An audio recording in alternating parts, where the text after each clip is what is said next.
I would now like to welcome Dr. Abu Musa Muhammad Arif Billah to deliver his welcome address. Thank you.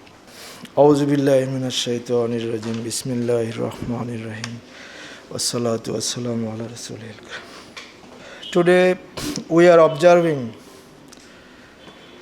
the Millennium Demise anniversary of Abu Rayhan Muhammad ibn Ahmad Biruni. Biruni makes the millennium glorious. Biruni contributed to enlighten the mind and soul of the successive civilization, and Biruni produced 142 books, and 142 books, not a booklet size. The books I saw more than at least 300 pages. The Biruni is an influential person, is a star at the sky of the horizon of the civilization and civilization before. And his influence will remain and provide lights. The civilization comes after. Biruni belonged to 10th century, late 9 to early 10th century. And how Biruni produced, I want to say something about this. Where from Biruni comes?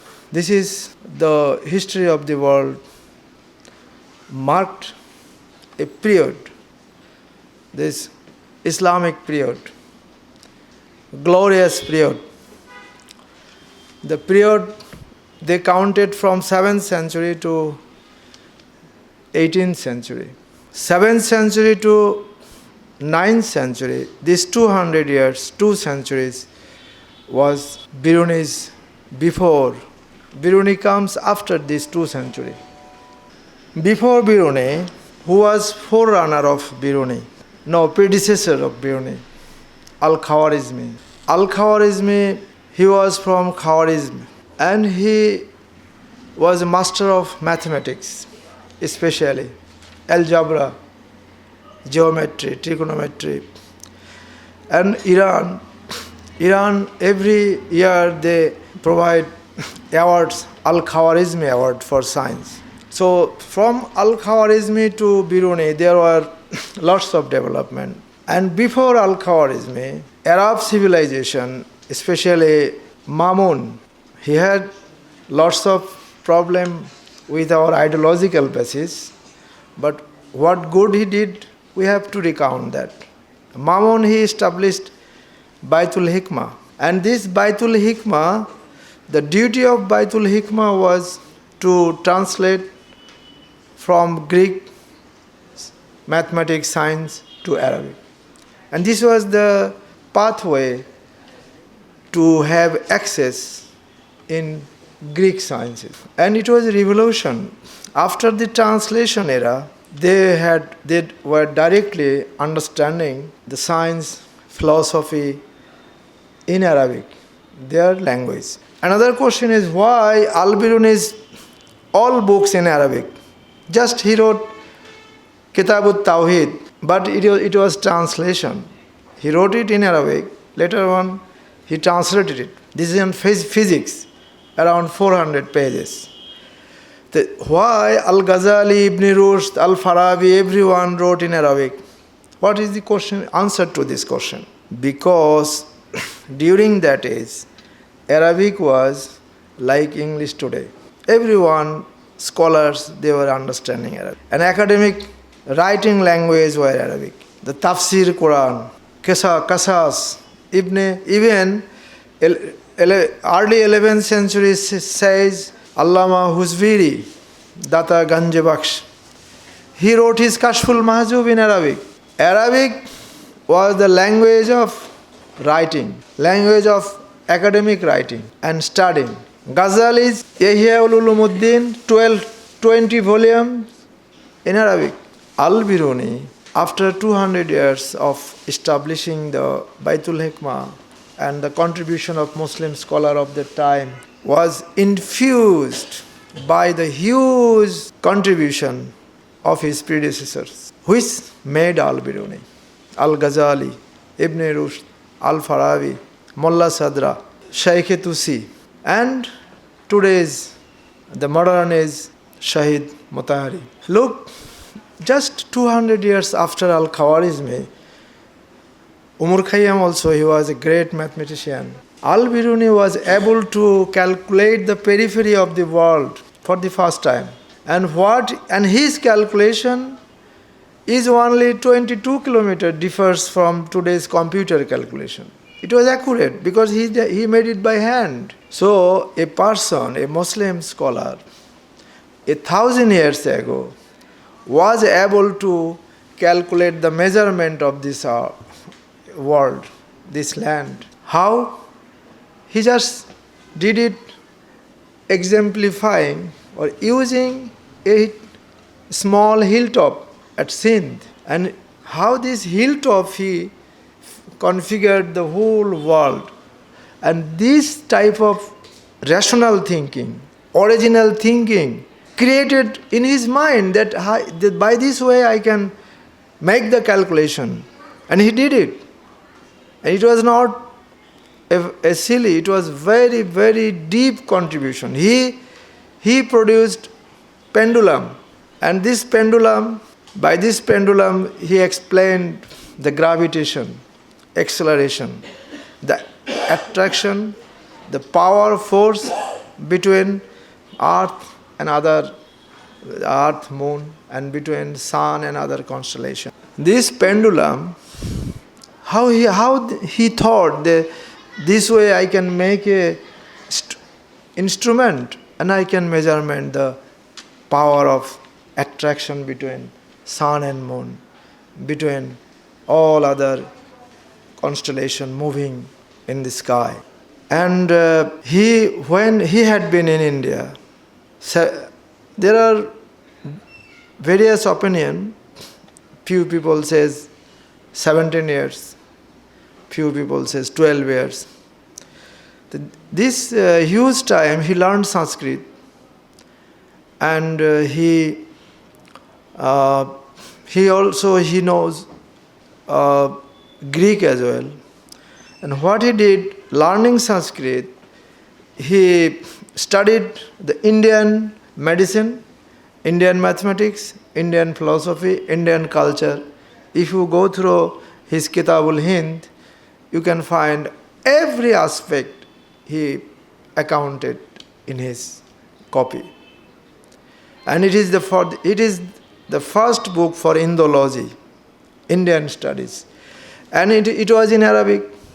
And then the whole Indian civilization, huge civilization, India's contribution to science philosophy through Al-Biruni went where? Went the Arab world. And primarily. And the Arabs, they understood how the civilization of India was. And then from Arab to West. So Al-Biruni marked as founder of Indology, Indian studies. In other hand, he also translated some books from Sanskrit to Arabic. You know, here we have many Iranian scholars here. So this Arabic, by this way, he also reproduced Indian creation, Indian contribution, and he contributed in various fields. I counted 12 major fields of knowledge: astronomy, astrology, mathematics, history, culture, language, international relations. His Asarul Baqiya about international relations. He speaks about various civilizations, and he also compared at his period what are the difference between Greek civilization, Indian civilization, Persian civilization, Roman civilization. He just did not produce just only descriptive things. He also he was analytical, and he was analytical, which was another genius, the sign of geniuses. Today we have PhD students, we have PhD scholars, we have PhD supervisor. They even do not understand what is analytical, what is descriptive, what is subjective, what is objective. but he understood it. And comparative study, he showed how can you go into deep for comparative studies. The methodology, everything he did. So I can't imagine how within this short period of time he contributed in so many fields and perfectly. You can find out of his book any that was not perfect. After Biruni, Mullah Sadra, before Mullah Sadra, Umar Khayyam, and then Al-Ghazali was very close to each other. And Ghazali, Biruni and Ibn Sina was also close. This was an era of glorification of science, philosophy, religion, and era of enlightenment. We know, our generation knows, the West created the civilization. Europe, they made scientific and technological, philosophical dimensions and development. And we Muslim, we can't do anything. No, the Europe, America were in our position, in the position we are today. And Muslim civilization was in the position the Europe and America today. This is a reverse situation today. How it happened? How we lost this? We lost by aggression. We lost by conspiracy. After crusade, what happened in Spain and other adjacent areas. And after Mongol invasions, Halaku Chengiz, what happened? And then on, they did not leave any space for the Muslims to grow. They destroyed everything. They burned the libraries, thousands of books preserved in the library and written by the blood of thousands of scholars. Where from we get? If we plant a tree here or garden here, and if someone comes and cut off all the trees from the garden, is there any provision? Will be there any provision of having fruits from that garden? Dead garden. The Muslim glorious civilization now is a dead civilization, lost civilization. Even we do not know. The Muslims do not know our previous history and glory. That is why Al-Biruni Foundation, this is the vision of Al-Biruni Foundation. After finishing my PhD studies at SOAS, University of London, and after teaching and researching there for around 8 years, I come back with a dream, the dream of re-glorification, re-enlightenment. But I can't make the enlightenment. But I can't lit a lamp which can give some light. And some people like you are here. And if someone understand his glorious present, past, his heritage, history, then some people may grow. Some people may think, may try to be a personality like Al-Biruni. It is my duties, our foundation here is to make the information available, to exchange the views, to present the picture of our lost glory. This is Al-Biruni Foundation is a symbolic. We are not only working, researching on Al-Biruni. It is not my vision. My vision is what I said in my lecture. So I welcome you all here, and this type of conference, the organization of this type of conference is very hard today. Whenever I go to the people for help, we have many industrialists, many rich people. This is Al-Biruni, what we can do about Al-Biruni? And someone say, this is academic. My company will not get any benefit from here. You will have few people there. What they need? They need, if a dance performance, musical performance at a field or a huge room, then they provide whatever you ask, 1 million, 2 million. But for knowledge, for research, they are not interested. One point. Another point is, some people this is Al-Biruni, this is belong to Iran, and they are with Saudis or other Sunni people. The stupid thinking with academic activities. Where from comes Shia or Sunni, Iran or Saudi or Bangladesh or India? Scholar is a scholar for world. But this is the development today, very ferocious development, which is distracting us, which is destroying our culture, which is destroying our civilization. You see, today all students, they have mobile, and the females sitting in the home, at the home they are watching Indian movies. All are distracting the millat, ummah.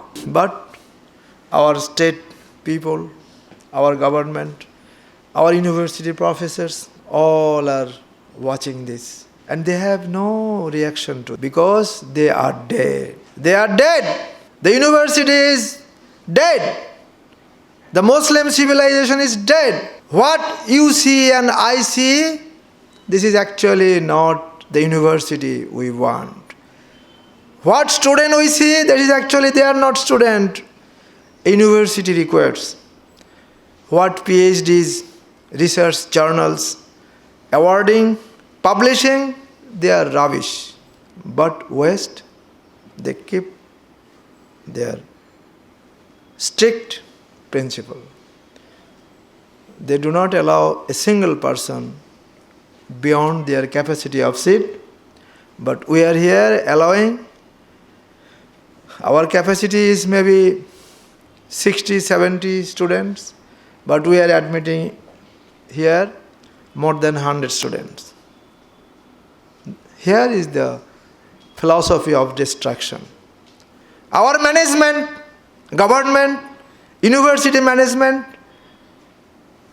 I can't imagine how they accept more students than the seat capacity in the classroom. Where from they will sit, they will listen to the lectures.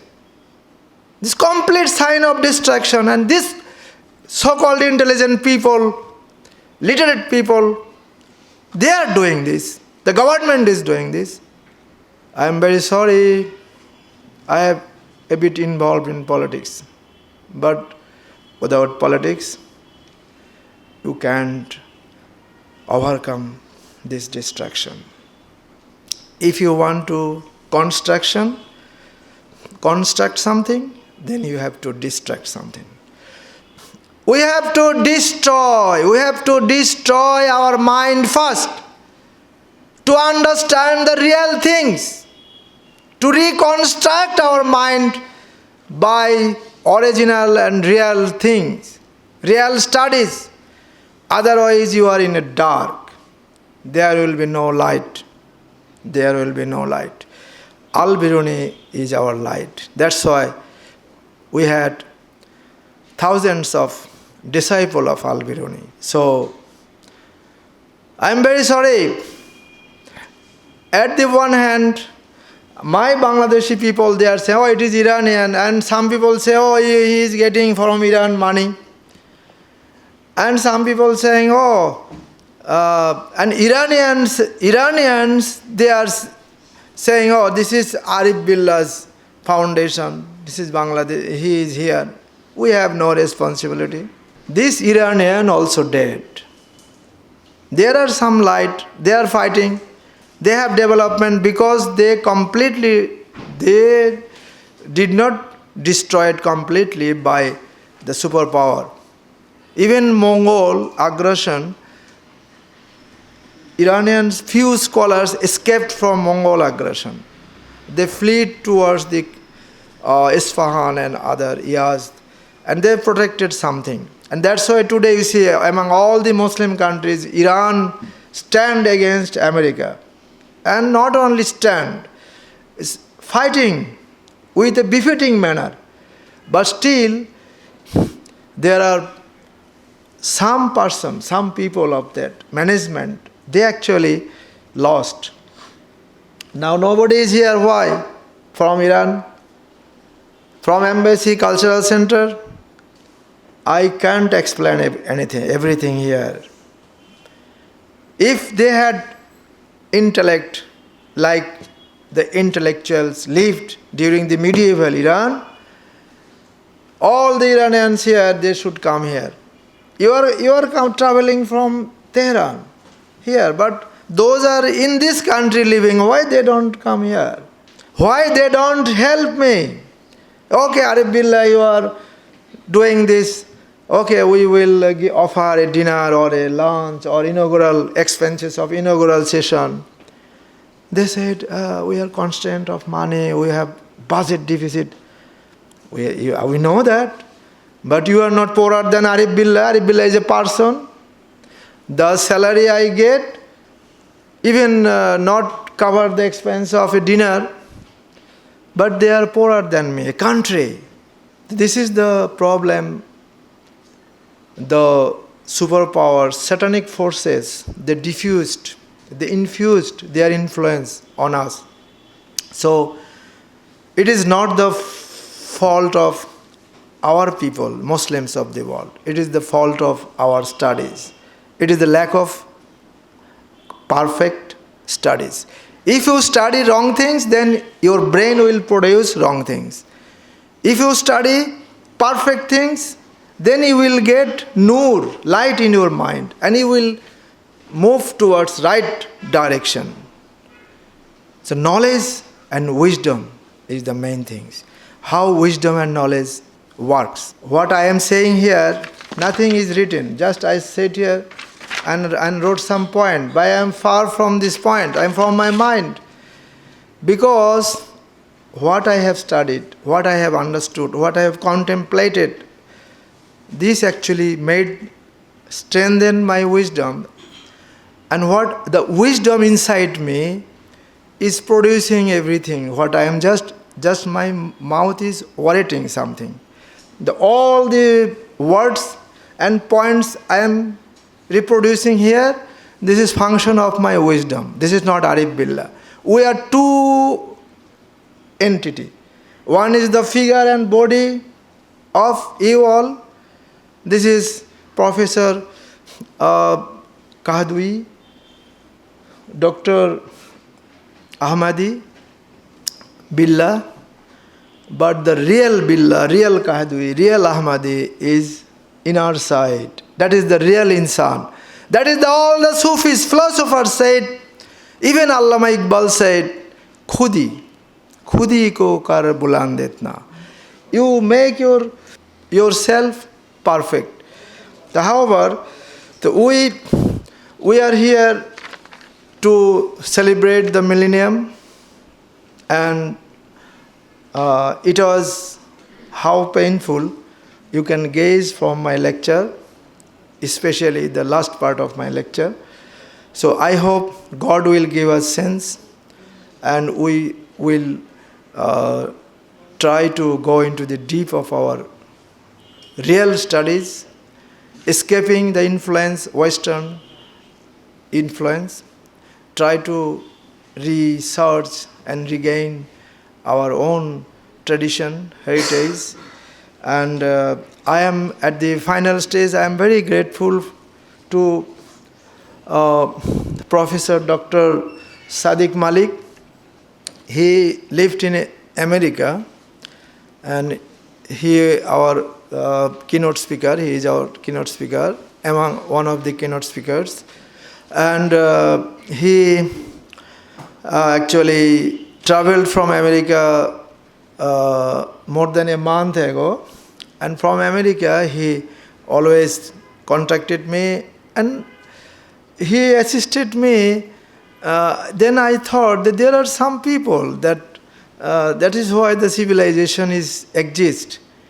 He always over telephone. He came to me to see me 4 or 5 times, and I whenever I said no, I can come to your house. No, I will go there. And he came and he contacted me. So this is, and I also thanks to Dr. Ahmadi. Whenever I went Iran, I go Iran, he always encouraged me. And Professor Kahadui, he is actually my teacher. He was here 25 years ago when I was a lecturer. And our all other guests and Professor Yang Lee, he invited me South Korea to his university, and he also encouraged me. And all other people here. Mr. Oliul Maruf Matin, he had work, he left. He was once upon for few time, he was my Secretary General. And I also thankful to Isfahani, because Isfahani always help me, and TMSS also, and Abdul Monem Economic Zone, Abdul Monem Group, they actually just helped me, and some other people also helped. And by these few words, I am ending my welcome lecture, and I am sorry that I said a little more. And by welcome you all at this event, I am finishing my lecture here. Thank you all.